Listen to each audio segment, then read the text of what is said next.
Hey, fam. Look, I know the schedule's about to be released and it's getting leaked out already, but I ignore that because I want it to be pure and true and wait until it's official. I want to be pure and innocent when I find out what my fate is for watching football games this year. I am a day late on this, except still very excited about Shaq Mason signing a 3-year, $36 million extension with the Texans. And you might think, okay, Seth, he hasn't done a damn thing for the Texans since they traded for him just a couple months ago. So why are you excited? Couple things. One is just the type of player he is. He's kind of like a scrappy underdog, 6'1", just barrel chested. Like, and when you talk about people being barrel chested, if you've ever seen a press conference, he's built like a barrel, like a keg. He's like a big keg. And he's able to get up underneath people's pads. He's kind of like Mike Tyson was as a boxer, where he's shorter, but he can use that to get up underneath people and then pummel them on the inside. And I'll show you a few bits of film from him, so you can see what I'm talking about. Shaquille Olajuwon Mason is his name, and that obviously has ties to Houston. His mom was a big basketball fan, and she named his middle name after Olajuwon. I don't know why Hakeem wasn't good enough for the first name, but Shaquille probably maybe a little bit more relevant by the time these youngsters were born. Regardless, he's got Houston ties. It was destined to be. And I think the big thing and the real reason I'm excited is that if Juice Scruggs can work out, that's a big if. He's a second rounder, but I'm starting to really, really like this kid the more I get to know him. I just wanted to take a look at these lineups here. Now, look, this is PFF, and I know everybody's got their feelings about PFF, but just for the code of the sake of simplicity, when you look at, I'll make this a little bit bigger for you guys so you can see. When you look at the depth chart the way it is right now, green is good, red is bad, yellow and orange are somewhere in between. There's a whole lot of green on that offensive depth chart. And if you look at the offensive line, between Shaq Mason at right guard, Titus Howard at right tackle, Laramie Tunsil on the left is a deep dark green, which is especially good in the PFF world. Kenyon Green at left green. That's the wrong kind of green. Or I guess the green is just in his name only at Kenyon Green, who's a deep, I guess, burnt orange, especially insulting for an Aggie to be the color of Texas, which is bad at 37.7. We need him to get better this year. He knows that. I think he will get better. He faced a murderer's row of awesome defensive tackles last year after he was injured. And then Scruggs there at center is the big question mark. So as far as Shaq Mason and his 6'1" or 6'2" of barrel-chested brutality, I like the fact that he's going to be playing next to Juice Scruggs, who had to call a lot of protections in college as a center, played right guard also, but we know that Shaq Mason played with Tom Brady, and as an offensive lineman playing for Tom Brady in that offense, you've got to be wicked smart. You've just simply got to be able to change game plans from week to week. They thought highly enough of him, Tom Brady did, that they brought Shaq Mason to Tampa to try to salvage that offensive line last year. And he obviously wasn't able to do that all on his own. But if you want to watch some film here of Shaq Mason, I got about 90 seconds of cut-ups of just exactly what he is as a player. Remember, 6'1", so he's playing right guard right here. And you see how he gets up underneath guys, can redirect, come back around for the looper on a game. That's not necessarily a big deal, except he does it really easily. You see this a lot, him sorting out traffic on games, but then getting after people and rooting them out when he needs to.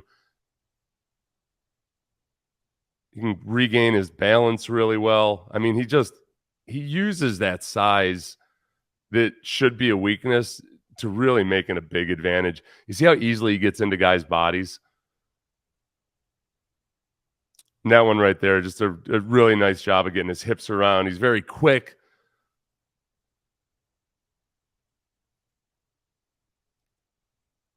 Really, had to reset his hands about 4 times there.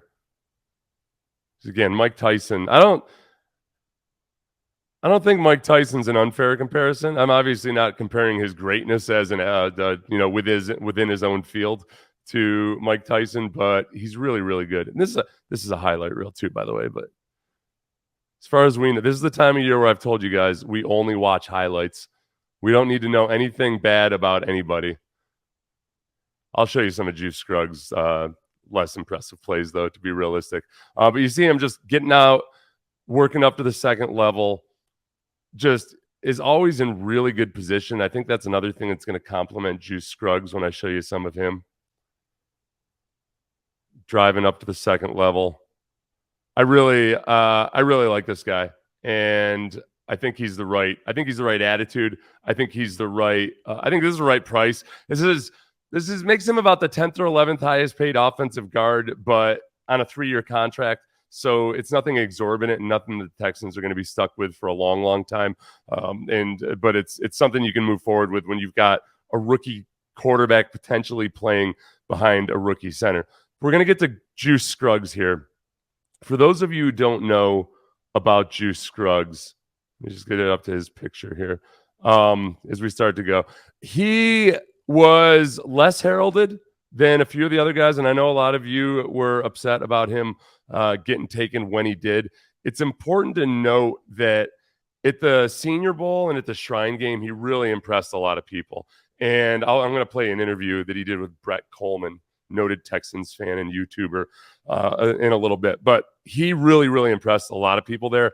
The thing to know about him that makes him kind of unique is he had a really bad car accident when he was in college.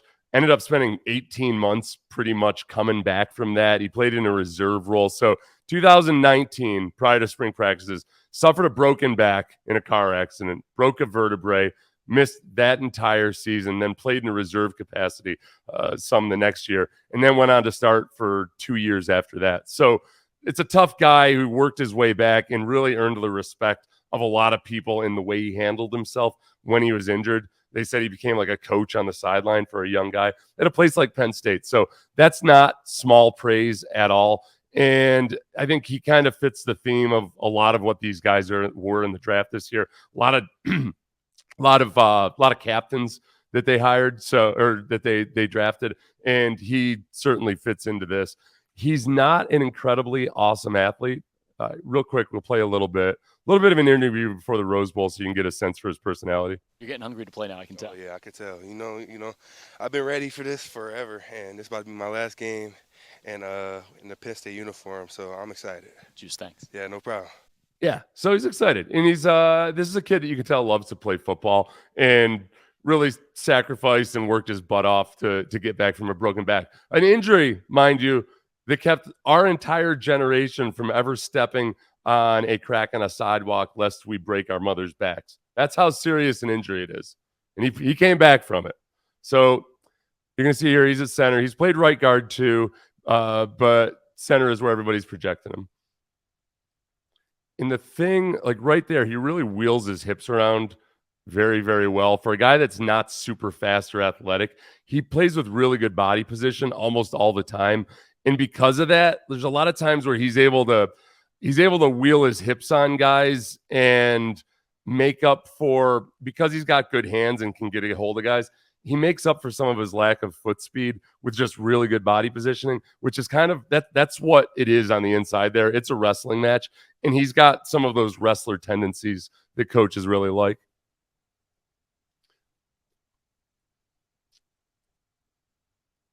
And you can see one thing to watch here too is, like, if you remember being on the 7-man sled as a kid and your coach telling you to take short, choppy steps, and it was infuriating and you got so frustrated with it. And as soon as you had a chance, you just took long, loping strides. He takes the short, choppy steps. He's a menace to 7-man sleds everywhere. You see what I'm saying? With a wide base all the time. So, like, for a guy that's not that athletic, he presents a really solid, like, brick wall of a front where it's hard for guys to penetrate that edge.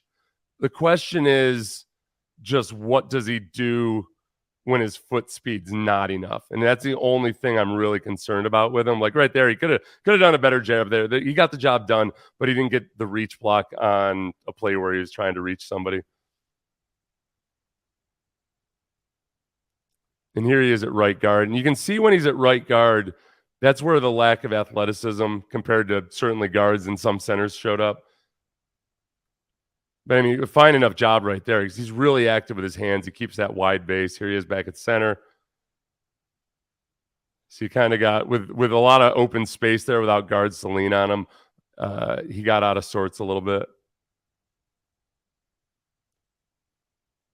But again, hips underneath him, legs moving all the time. Nasty. Here he goes, just driving some dude 5 yards downfield. Anything around at the last moment. So I think there's a lot to work with there. And again, it's hard to judge centers sometimes because, and that's why so many good centers have come from outside the first round. It's not as much that they're not worth drafting in the first round. I think sometimes it's just that the best centers don't have your classic combine traits. And it's a good idea to take them in the second, third, fourth round, the guys you feel good about, and see if they can work that into the NFL. But like as a defensive tackle, if I'm myself planning on going against Juice Scruggs, I would have a hard time with him because I was a power guy more so than a speed guy. And for me, my thought would be like, okay, how am I going to bully him and try to get up under one of his shoulder pads? And he doesn't really give a lot of opportunities for that because he keeps good body positioning. If I try to bull rush him, if I'm trying to play him with power, he's just going to sink his hips and readjust and use his hands really well. If you're a speed guy, you're still going to have to take a longer route around him, and that's when the angles come into play. But he's a really smart kid. I was not super excited about him when I first heard about him, when I had watched him a little bit. The more I watched him and the more I heard about how he was at the Shrine Game and at the Senior Bowl, I got more and more excited about him. And you can really see some of the good stuff. This is him talking to Brett Coleman. He's a Texans fan who's like an incredibly successful YouTuber, but he also has a couple other channels. But I'll link this video down below. Real quickly, this was these guys talking to him about what their scheme was like at Penn State versus what they were doing at I think this is at the Shrine Game, and they were coached by Arthur Smith of the Falcons, and that the Falcons run a lot more outside zone like the Texans presumably are going to. So this is another thing where I think maybe the Texans projected him in a way that they couldn't really see on film in college because of the offense they ran. From the NFL coaching staff that was different or new or a light bulb moment for you? Definitely wasn't different. It's definitely a lot more wide zone here. The main concept is wide zone. We barely ran outside zone. It was more gap scheme, inside zone, mid zone. But yeah, definitely just learning to just run off the ball, just go. Usually in college, you gotta focus on your footwork, and here they just don't want you to step under. Move, just go. Yeah, and I don't know what they're teaching. I don't know if they're teaching at that specific portion of trying to get those guys in 1 week, but there's quite a bit of technique to it. That the good offensive, the good Krupp-Shanistan systems really pound the technique. But yeah, you got to, those short choppy steps don't cut it when you're going to outside zone.